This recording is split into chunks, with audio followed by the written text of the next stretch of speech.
Don't be sad. Everybody thinks less of me because I'm not a real Barbie. That's not true. I'm just a 12-inch fashion doll. Everybody thinks of me as just plastic trash. No, that's not true. I absolutely have high feelings for you. But look at my nose. Nobody cares that you're just a dollar store doll. Is that true? Yes, it's true. Oh, Daniel, you're the best.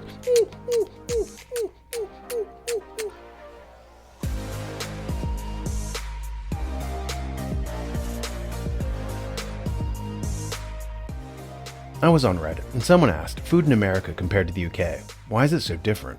For instance, if you look at the American version of Quaker Instant oatmeal packs, you're absorbing whole grain oats, sugar, creaming agent, maltodextrin, sunflower and palm oils, whey, sodium caseinate, as well as other things like red number 40, niacinamide, peroxidine, folic acid, etc.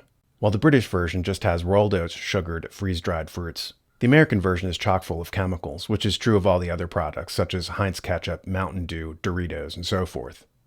Every one of the American versions has a much longer list of ingredients filled with chemicals. Why does this happen? Why does food become adulterated? Originally, we got an FDA specifically to try to ban adulterated foods, but here we are a century later with nothing but adulterated foods. The answer to that may in part be how inefficient our legal system is and how it passes on the costs of our litigious country onto you. Every corporation has a floor dedicated to nothing but lawyers. They deal with possible lawsuits, contract law, mergers and acquisitions, etc. This costs money. Even as far back as 1873, British philosopher Herbert Spencer shifts from proximate causes to remote causes to explain the domino effect of how this culture hurts everyone. See here. But besides the ways in which they individually suffer from time to time from injustices for which no remedy is to be had, the people at large suffer universally in diffused ways. For maladministration of justice raises very considerably the cost of living for all. Payments to lawyers form one of the current expenses of business in general. Manufacturers and merchants and traders have to take account of these items in their outlays. And average extra profits on their transactions have to be made to meet these items. Further, there are bad debts. Debts which are crossed off from ledgers because even if recoverable at all, their amounts would probably be exceeded by the costs of recovering them. And there are also occasional losses by bankruptcies made needlessly great by the involved legal process of liquidation. These too are items of expenditure which have to be met by larger profits on the commodities sold. Moreover, the rise of prices necessitated in these several ways is cumulative. The producer has to charge extra to the wholesale distributor. The wholesale distributor must add to this extra charge a further extra charge to the retail distributor, and the retail distributor must do the like to the consumer. Nor after observing that the effect is thus triplicated shall we fully appreciate the total rise caused. For on recalling the truth that every tax on a commodity increases its price by a greater amount than the amount imposed because of the extra capital employed in business transacted, we must infer that similarly, the loss which maladministration of justice entails on the producer, the wholesale dealer, and the retailer raises each of their prices by a greater amount than is directly needed to meet it. All three of these enhancements eventually coming on the consumer. Not by the raised prices of commodities only does the consumer and especially the poor consumer suffer from imperfect enforcement of equity. He suffers too in the relative badness of the things he buys. It is needless to enlarge on the prevalence of adulteration. All it concerns us here to observe is that the nutritive qualities of food eaten and the wearing qualities of fabrics worn are diminished, often very greatly, by breaches of contract which good laws well administered would prevent. So because we have to have all these lawyers, the company has less profits. Due to the fact that it has less profits, it cuts corners and uses chemicals to churn out cheaper products. So because the lawyer gets his cut, you have to eat maltodextrin or red dye number 40, or consume high fructose corn syrup rather than sugar. America is the most litigious country in the world. According to this article, the United States is reputed both colloquially and economically as the most litigious country in the world.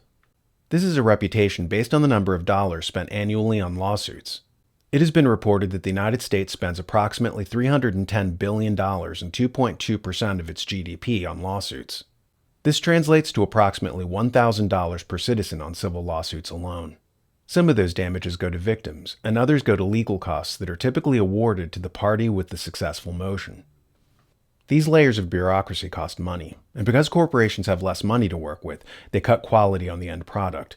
This is going off the charts now, as new layers of bureaucracy are added to every corporation with tax attorneys, compliance boards, and now ESG people and diversity coordinators to make sure that the companies are woke enough. There's a cost to all these do-nothing jobs, and that cost shows up in increasingly adulterated food, medicine, and consumer goods. Adam Smith in The Wealth of Nations said price is composed of three main elements: the cost of rent, the cost of labor, and the cost of capital, his word for industrial equipment.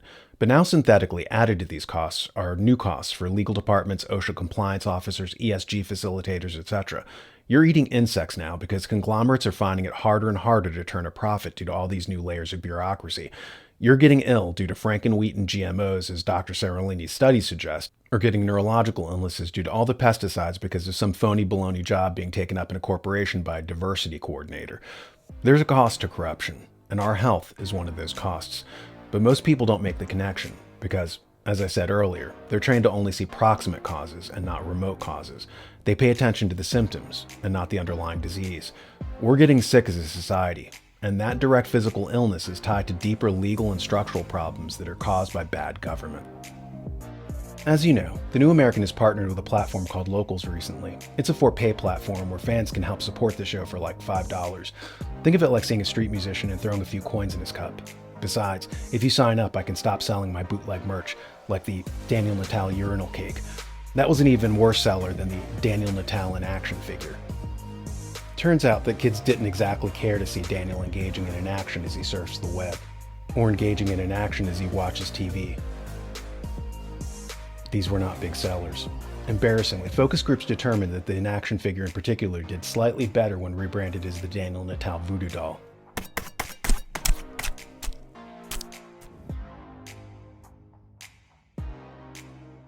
At any rate, drop by our web address at thenewamerican.locals.com if you want to have more intimate contact with the hosts, get additional content not available elsewhere, and if you want to help support the show.